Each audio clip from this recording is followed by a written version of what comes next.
उन्होंने अवतार की भारतीय अवतार की परंपरा को परिभाषित किया। जहां तक पंडित मदन मोहन मालवीय के राजनीतिक चिंतन की बात है, उनका पूरा चिंतन अरविंद के समान था। अरविंद ने हिंदू श्रेष्ठता को स्वीकार किया, पंडित मदन मोहन मालवीय ने भी हिंदू श्रेष्ठता को स्वीकार किया। उनके लिए हिंदू धर्म संस्कृति वैश्विक धर्म संस्कृति है, उनके लिए हिंदू राजनीति वैश्विक राजनीति है।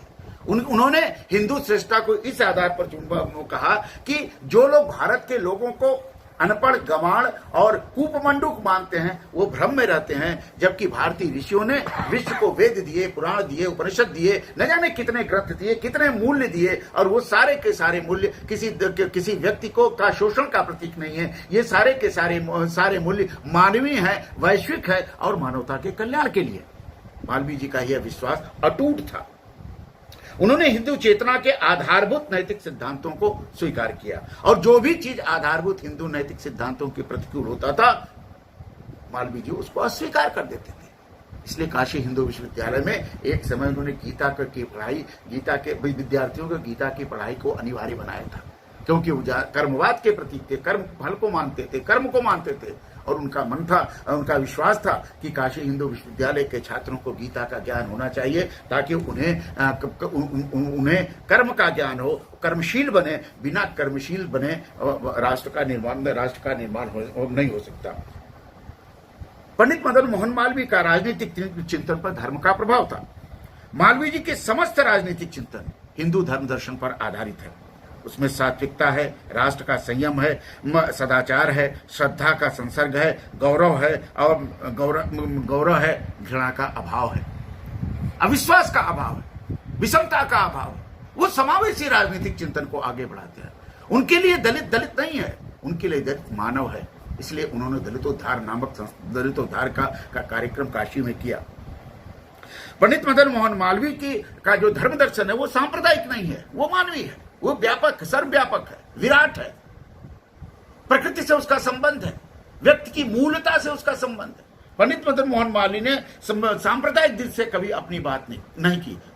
वो धर्मनिष्ठ सनातनी हिंदू होते हुए भी सांप्रदायिक नहीं है। यह महत्वपूर्ण बात है। प्रकृति के प्रति आस्था करना, ऋत के ऊपर आधारित जीवन पद्धति को आगे बढ़ाना, भारतीय संस्कृति को आगे बढ़ाने के लिए उसके जीवन मूल्यों को अपने में समेटना, यह पंडित मदन मोहन मालवीय की दृष्टि थी। उनके ऊपर सांप्रदायिकता का आरोप लगता है, लेकिन पंडित मदन मोहन मालवीय को जो लोग नहीं जानते वो सांप्रदायिकता का आरोप लगाते हैं। अगर सांप्रदायिक होते तो काशी हिंदू विश्वविद्यालय का नाम रखने के बाद भी पूरे राष्ट्र, पूरे विश्व के लिए इसके दरवाजे क्यों खुले होते? ईसाई बच्चा भी पढ़ सकता है, मुस्लिम बच्चा भी पढ़ सकता है, सिख बच्चा भी पढ़ सकता है, दुनिया का कोई बच्चा काशी हिंदू विश्वविद्यालय में पढ़ सकता है।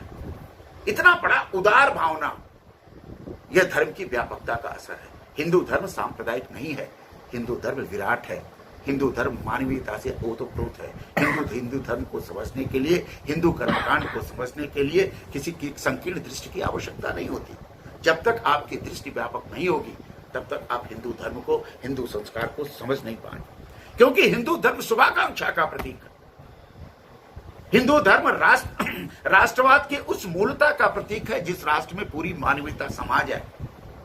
इस आधार पर पंडित मदन मोहन मालवीय के राजनीतिक चिंतन में धर्म का अद्भुत प्रभाव था, और उस धर्म के प्रभाव के आधार पर उन्होंने अपने राजनीति को आगे बढ़ाने का काम किया।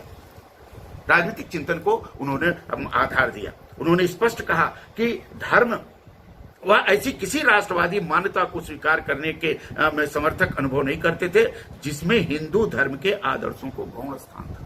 वह किसी राजनीतिक आदर्श को नहीं स्वीकार करते थे जिसमें हिंदू धर्म को। इसलिए नेहरू के समाजवादी चिंतन के प्रति उनका अच्छा भाव नहीं था। कांग्रेस के भीतर पढ़ रहे समाजवादी चिंतकों के प्रति उनकी दृष्टि अच्छी नहीं थी। तिलक के प्रति उनकी दृष्टि अच्छी थी। तिलक के सांस्कृतिक राष्ट्रवाद से वो प्रभावित थे। तिलक के सांस्कृतिक राष्ट्रवाद का वो समर्थक थे।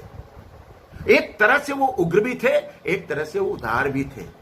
काशी हिंदू विश्वविद्यालय में एक समय ऐसी स्थिति आई थी जब बिरला हॉस्टल के छात्रावासों में क्रांतिकारियों का जमावड़ा हुआ करता था। इस जमावड़े को पंडित मदन मोहन मालवीय ने रोकने का प्रयास नहीं किया। वे हिंसावादी नहीं थे। उनके लिए हिंसा में उनके राजनीतिक चिंतन में हिंसा का कोई स्थान नहीं है। वे गांधी की अहिंसा को स्वीकार करते हैं, वे गांधी के अपरिग्रह को स्वीकार करते हैं, वे गांधी के सत्याग्रह को स्वीकार करते हैं। वे हिंसा के विरोधी थे, लेकिन वे निर्बल नहीं थे, वे कायर नहीं थे। उनमें साहस था, और वो साहस राष्ट्र निर्माण के लिए था। उनके राष्ट्रवाद पर अगर हम मालवीय जी के राष्ट्रवाद पर अगर हम बात करेंगे, तो उनका राष्ट्रवाद संकीर्णता से मुक्त राष्ट्रवाद था। उनका राष्ट्र संकीर्णता से मुक्त था। मालवीय जी के लिए हिंदू धर्म, संस्कृति, आदर्शों का प्रतिपालन करना